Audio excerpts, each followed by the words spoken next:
Welcome back to Light Talk, where everyday people can share their spiritual journey stories with a safe and supportive community. If you have stories and you would like to share them on as a guest, email lighttalk423@gmail.com. And don't forget to click on that like, share, and subscribe buttons. Well, let's enjoy our guest today. She's going to tell us a little bit about herself and then start telling us about her stories. So go ahead. Okay. Hi, folks. I'm Corbie Mitleid. The 30-second elevator spiel. When I was 9, I read a book called The Witch Family by Eleanor Estes and went, ooh, there's magic in the world. I want to go find it. Fast forward to 1973, when I was a senior in high school. That was when Live and Let Die came out, and everybody was into Jane Seymour as the tarot reader, and Spencer Gibbs had the James Bond 007 tarot deck, and I bought it because we were all hippies then. So I read for friends for 20 years. All of a sudden, in the early 90s, when I was doing some past life investigation myself, all of a sudden I could do hands-on healing and talk to dead people with no training. That's when the universe handed me my draft notice and said, hello, you're working for us. So I did it part-time until 9/11. As we watched the towers burn, I said to my husband, people need to know there are other answers out there. I need to do the psychic work full-time. He looked at me and said, I believe in you, go do it. A year after that, I closed the door permanently on corporate, and now I work 6 days a week, 14 hours a day. I read about 1,000 people a year, and I get to get up in the morning. I don't have to get up in the morning. That's the big deal. It is a big thing. It is a big thing. I can't wait to get up in the morning, not have to get up in the morning. Mm-hmm. That'll be nice. That'll be nice. You'll get there. Yeah, I have full faith that I'm going to get there by the end of this year, if not sooner. Keep going. If not sooner, Keep going. I'm going to get there.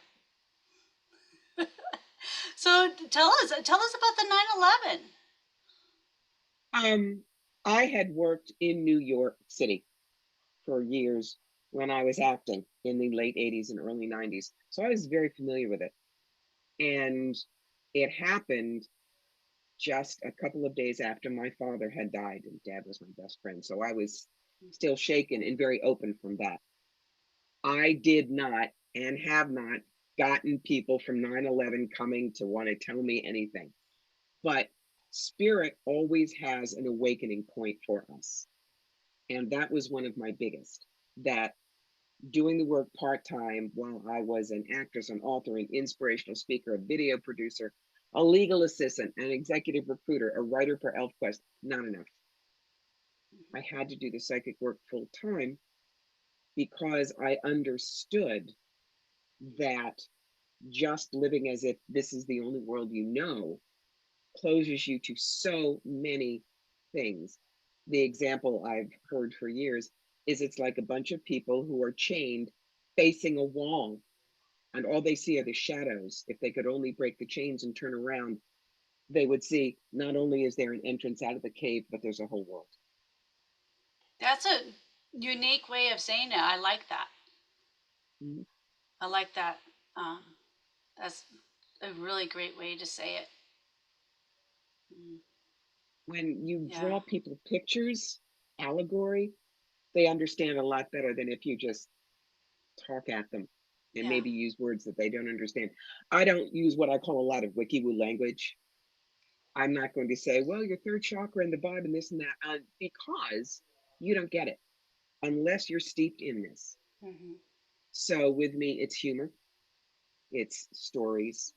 You can tell someone you can't use a Ouija board because it attracts negative spirits, and if you have it, they're just going to hear like the old Charlie Brown cartoons. Wah, wah, wah, wah. Exactly. So what I do is I explain to people that if you don't know how to ground, center, and shield, playing with a Ouija board when you don't know anything is like opening your door in a strange neighborhood and yelling free beer. You don't know who's out there, but they heard you and they're coming. And for everybody who says, but it's only a toy, why should I be afraid of it? When I'm lecturing, I look at the audience and say, okay, who here has a kid or a grandchild under 10. Hands go up. I said, you, what's the kid's name? Josh. How old is he? He's 8. Okay. So let's say Joshy comes to you and says, Grandma, I got all A's on my report card. You said I could go pick out a toy. Let's go. And he drags you into the toy department and points at a box that says, my first chainsaw. It's in the toy department. You going to let him play with him by himself? Probably not. Now, people are laughing at this, but their shielding is down, the information gets in, and they will remember that. And why? That's why the work I do, I'd say I take my work seriously, but me not so much. Yeah. Serious enough to make it fun to learn and to understand what this stuff is about. And there is danger in it, and there is great joy in it. So you've got to be aware. I'm not one of those psychics who thinks their aura don't stink. No. Yeah. Yeah. Yeah. You got to be open for both sides. Be ready for both sides. Yes. Yeah. You should do. Yeah. Wow. It's a cool world, but it could be a little scary for me, anyways, right now because I'm still learning. So yeah, it could be a little scary, a little bit scary. When you say you're still learning, Dana, what are you studying right now? Right now, I am working on some what is it? Sitting in power. So I'm working on that. I just recently learned about that. So I'm working on those meditations so that I can open it up. Also, I'm trying to work with my stones and Reiki and opening up all my chakras. Okay. I'm going to recommend a book for you and all of your listeners. It's how I started way too many years ago. And the book is called Opening to Channel. It's by Sanaya Roman and Duane Packer. The subtitle is How to Connect with Your Guides, because everybody wants to. And kids, why are you going to spend money with me when you could do it? Honestly, everybody is wired the same way I am. You can do what I do. But this book, you learn how to stay safe, do that grounding, centering, and shielding. You learn when it is a guide, when it's not. They're great exercises. And if you do what they tell you in that book, you will be able to open yourself up to the higher dimensions, but do it safely. That's part of the important thing. Yeah. Yeah. Yeah. And, you know, it's just getting me in a routine. I'm not quite in a full, complete routine right now. And I need to find something that resonates with me so that I can remember all these steps and everything. So, I mean, that's where I'm saying I'm still in the beginnings. I'm still learning how to bring everything into a full circle. But be kind to yourself, Dana. I mean, oh yeah, none of us are 100% accurate. The best of us are maybe 85%. The only one 100% accurate is God, and God is not doing private readings this week. So cut yourself a break. Yeah. Okay. Yeah, I could do that. Yeah, I'm doing really good with that. I'm okay with making mistakes. So I've really grown a lot actually since I started this. It was about 3 years ago now. 4 years ago, maybe even longer. I can't even remember. But yeah, I've noticed a lot of changes within me and being much better with myself, being more praisal towards myself. So I'm feeling a little different, and I almost feel like when things are shifting, I feel like lately I've been feeling there's something changing. There's just something. It's change. Time to move to the next step is what I kind of feel. What feel. doesn't change dies. Change is the only constant. So change is good. Welcome it. And just get rid of what you're done with. Yeah. Yep. So that's what I'm working on. So we'll get there. I know I will. I am there. So yeah. Yeah, you had some past lives. Everybody's got past lives, darling. You think any of us are smart enough to get it done in 1 or 2? So not happening. No. Tell us about your past lives. Okay. First of all, we have past lives, but we don't remember them unless Mhm. they have something important for us. You Mhm. know, if you were a janitor in Des Moines and all of a sudden you realize you were Napoleon Bonaparte, do you think you'd really want to still hang out with that mop? Okay. Now, with me, um, I remembered a past life as a German World War I pilot because I needed to understand that women were equal to men. Most of the past lives I have are men, and they aren't the greatest. They're just normal guys. My tougher lives are female.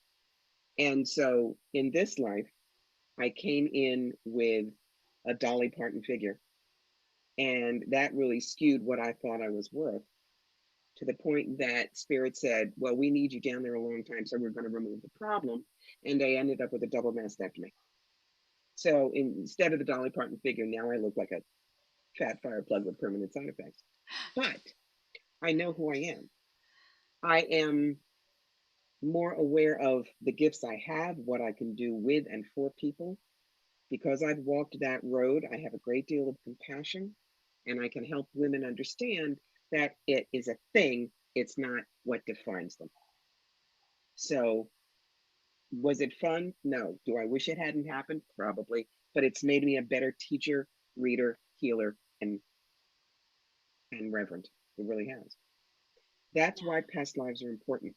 When I work with people to get past lives, they give me an obsession, a phobia, a person, or a place they don't understand.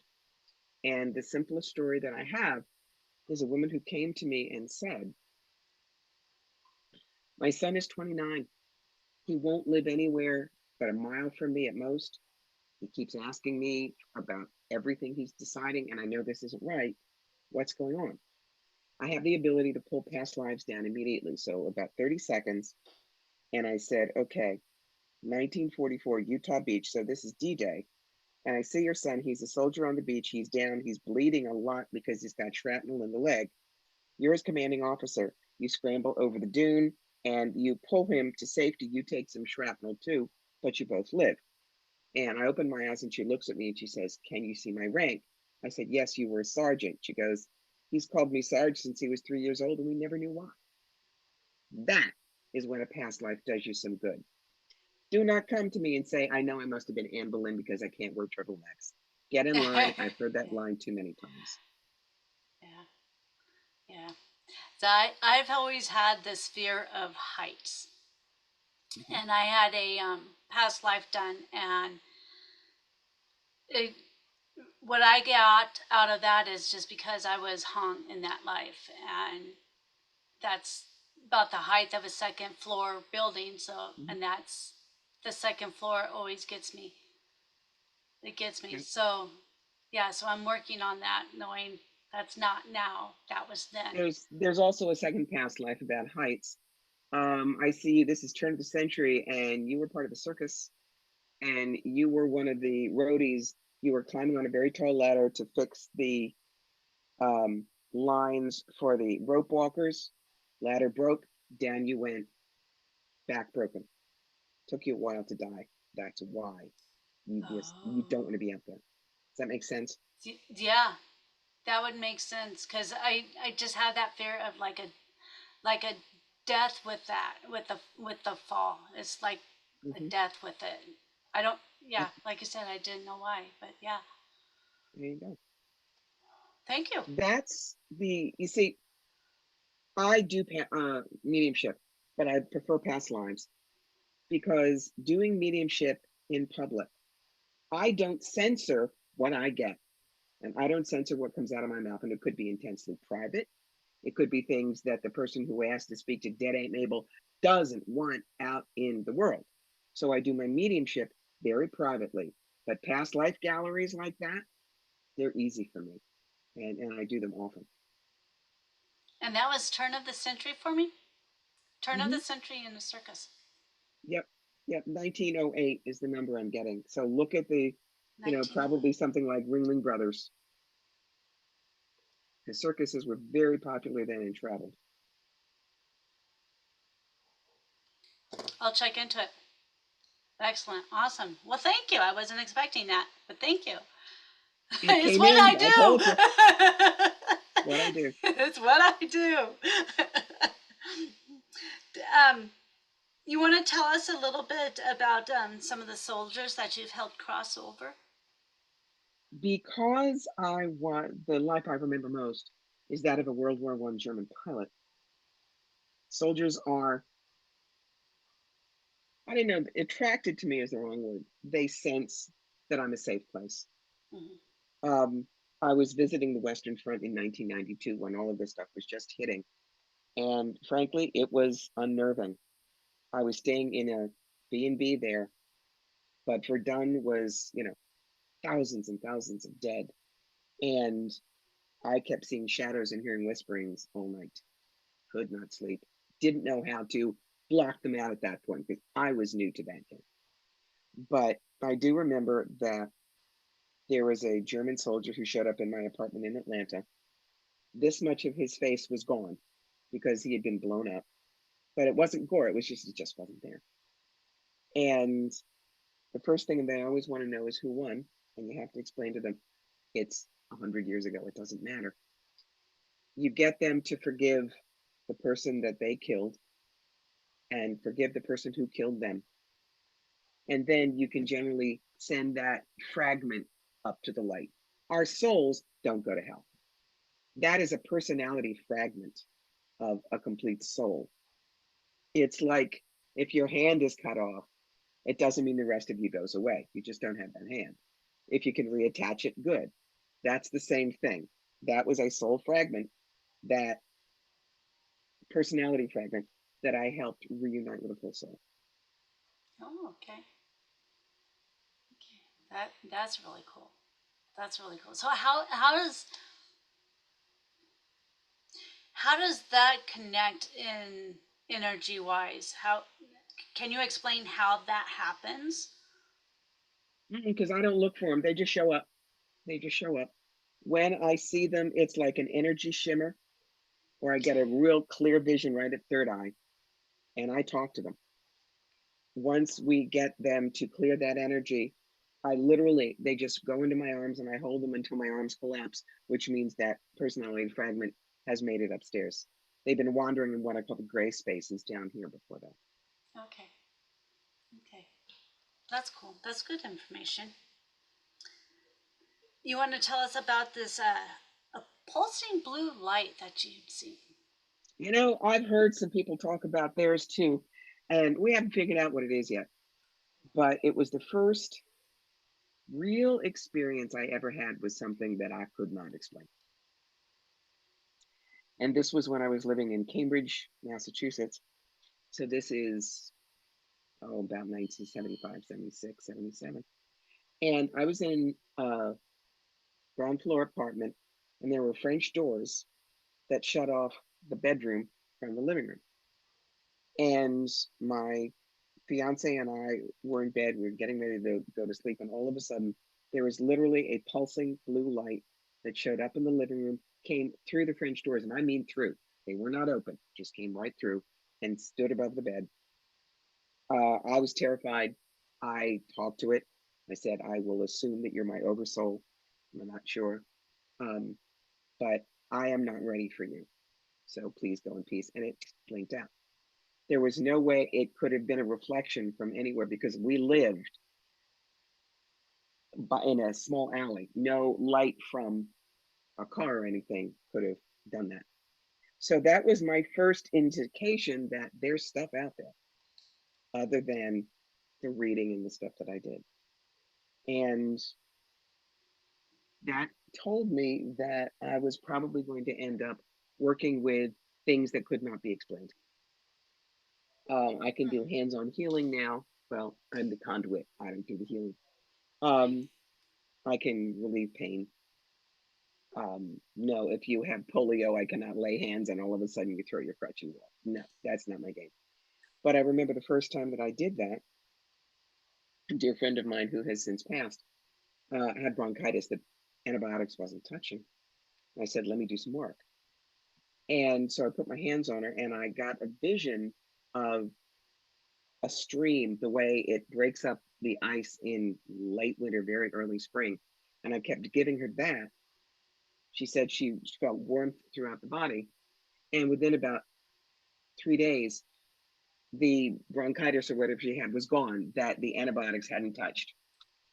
No one's ever taught me how to do that. That is, I am the conduit.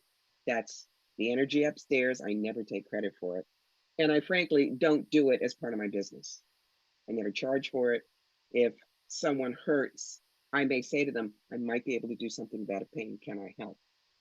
You never, ever, ever think your ego trumps their free will. If you say, let me help, and they say no, it's no. Yeah. You don't push. Too many healers don't know that. Yeah. Yeah. Yeah. No, you gotta let them have their own free will with that, and Hmm. um, Otherwise, yeah. it's your ego that you're playing with, not service. Right. Right. And it's just the respect of the other person too. It's not. Hmm. It's just respect. Yeah. It is. Yeah. It's why people are afraid of us, because they think we don't have that kind of respect for them. Yeah. They see what I call a drive-by psychic shooting. They watch the Long Island Medium, and somebody is feeling up a cantaloupe at Wegmans, and she walks up and says, "Excuse me, you're Aunt Doris?" She says you have a bald tire in the back, and if you don't get it fixed, you're going to die in an accident next week. She's telling you, and walks away. And people expect that's the way it goes. No, let me reveal the secrets. Number one, the PR team goes out and checks out all the Wegmans on Long Island and chooses one. Then they interview a lot of people and have them sign legal model releases. And then they rehearse it 6 times. Anybody comes up to you and says, I have a message and starts giving it to you, I'm going to tell you, you just say to them, I refuse. I don't want the message. Because you don't know. Are they nuts?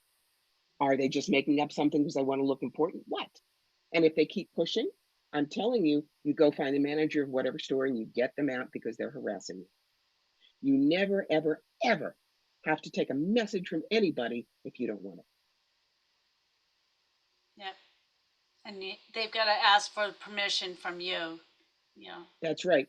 People the from Lilydale. permission. Lilydale is one of the most famous spiritual communities in the world. Someone from there might come up to you and say, "Excuse me, but my name is Reverend Shirley, and I am a spiritualist from Lilydale. I believe I have a message for you. May I come to you?"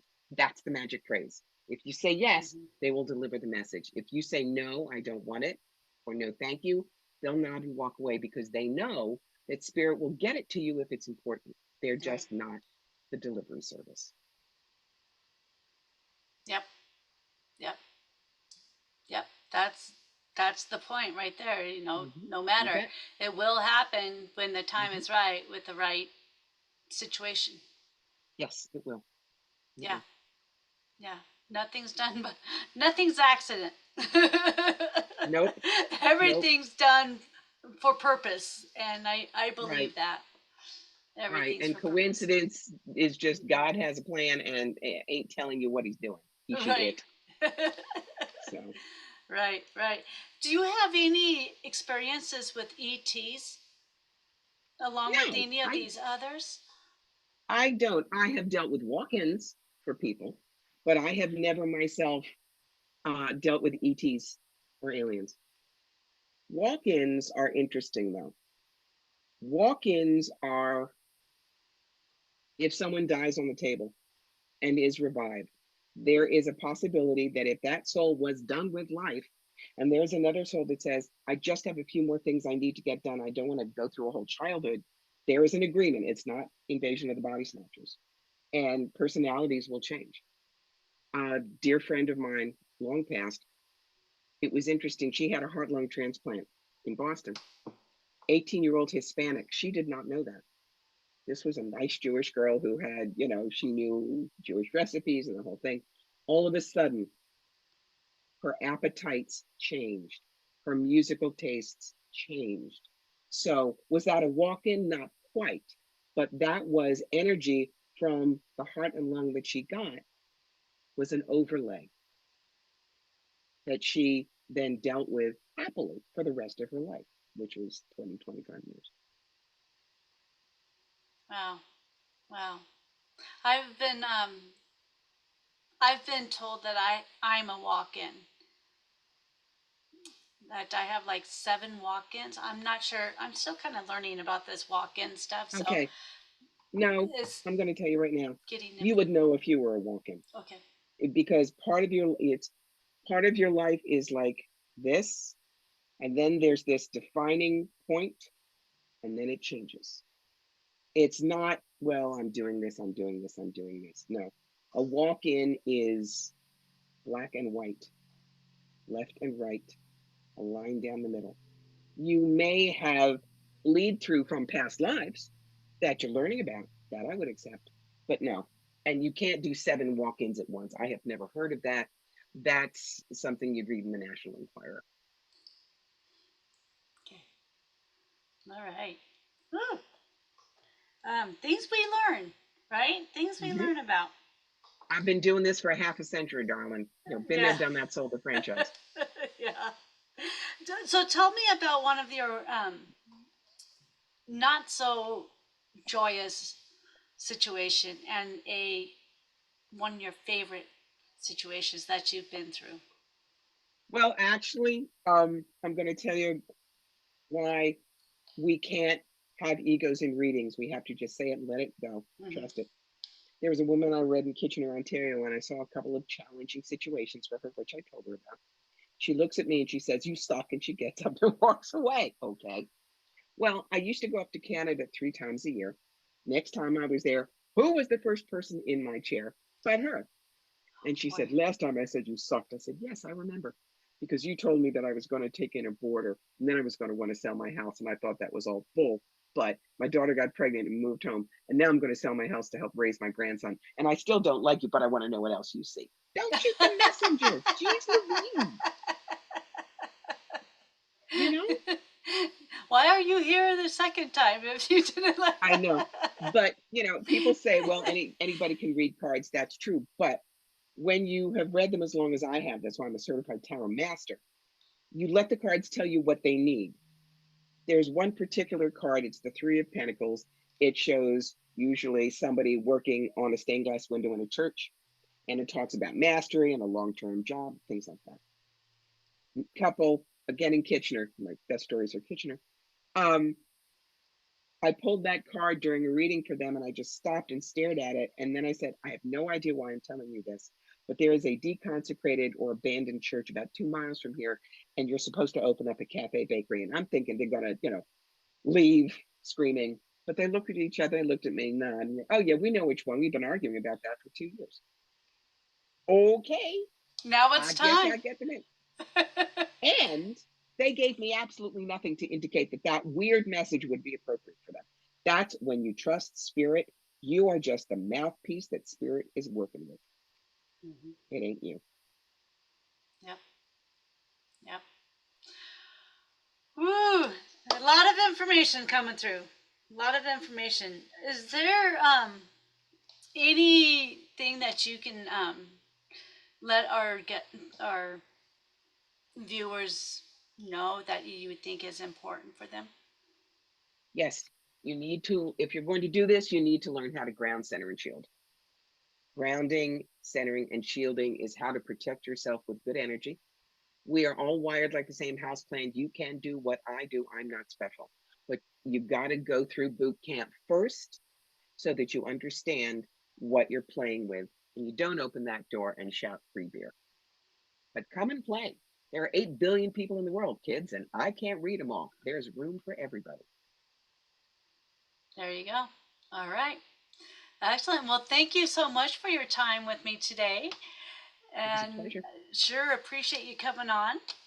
And if anybody out there has any stories that you would like to share or know of anybody that has stories to share, send them my way.